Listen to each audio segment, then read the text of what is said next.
जो मैंने गाड़ी चलाउछन्ती सेमानक पई विशेष गुरुत्वपूर्ण खबर कारण आउ मिलिबनी पेट्रोल आपन को मिलिबो E20 पेट्रोल तो E20 पेट्रोल पेट्रोल सहित मिसिबो इथानल तो केते परिमाण लो पेट्रोल लइबो केते परिमाण लो इथानल लइबो इथानल प्रस्तुत केउतरी होउची गाड़ी उपरे कोन प्रभाव पकेबो संपूर्ण इन्फॉर्मेशन वीडियो रे आपण मानु कहबी ता पूर्व चैनल ले नुआ आस्तरी चैनल को सब्सक्राइब करी पाकरतिबा ऑल बेल आइकन को दबाई दियंतु एबुली लेटेस्ट इन्फॉर्मेशन पई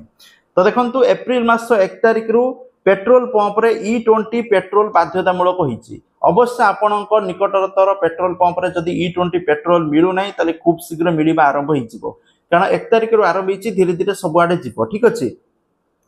तो पूर्व E10 पेट्रोल बिक्री होता बर्तमान E20 पेट्रोल बिक्री होचे तो E20 पेट्रोल ले सबुठारु बड़ खासियत होउची जे आपन को 80% मिलिबो पेट्रोल आ 20% मिलिबो इथानल ए जो इथानल आपन कोउत्र प्रस्तुत होउची ना आखु मक्का एवं अन्य शस्य जो खदड़ा से खदड़ारु इथानल प्रस्तुत होउची तो जा फल रे चासी माने एतरु लाभपूर्त हेबे कारण सेमान को अधिका पैसा दिया जिवो आखु पई ये पई ठीक अछि कारण आखु मक्का अन्य शस्यरु जो इथानल प्रस्तुत होउची ए प्रस्तुत बा इथानल मिसिबार कारण कोन इथानल मिसिबार कारण रहउची आपन को जो पोल्यूशन होउची से पोल्यूशन कमिबो ता सहित जदि आपन पारे पुराना गाड़ी अछि B6 गाड़ी तो ठीक अछि जदि बहुत पुराना गाड़ी अछि ताले आपन को पई क्षतिकारक आपन को इंजन खराब हिजिवो तनो जदि नुवा गाड़ी अछि कोनोसी प्रॉब्लम नाही एबेकार गाड़ी किंतु जदि पुराना गाड़ी अछि ताले आपन को असुविधा हबो यह जो परिबा द्वारा E20 पेट्रोल जो इंजिन रो दक्षता बढ़िबा सहित माइलेज मध्य बढ़िबो बोली सूचना दिया जाउची माइलेज आपन को जति देखो अधिका बढ़िबो जा द्वारा वायु प्रदूषण मध्य कमिबो या सहित मक्का चासी आखु चासी बेस लाभवान हेबे तेनु एई सब नियम कड़ाकड़ी करा जाइछि आपन को इथानल पेट्रोल दरकार जो पुराना गाड़ी जदि अछि आपन माने एबेठारु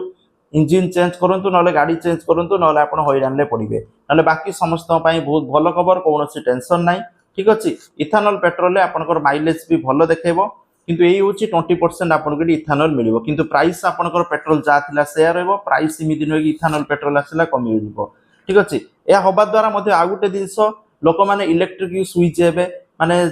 ईवी गाड़ी किनिया पई भी मध्ये आग्रही प्रकाश करिवे तनो एई सब विभिन्न दिनस को देखिकी वायु प्रदूषण को रोकिबा पई एई नियम करचंती सरकार तो जाकि एप्रिल मास 1 तारिख लागू होईची धीरे धीरे सब आडे लागू होईजिवो तो जाकि अपडेट थिला थैंक यू जय जगन्नाथ।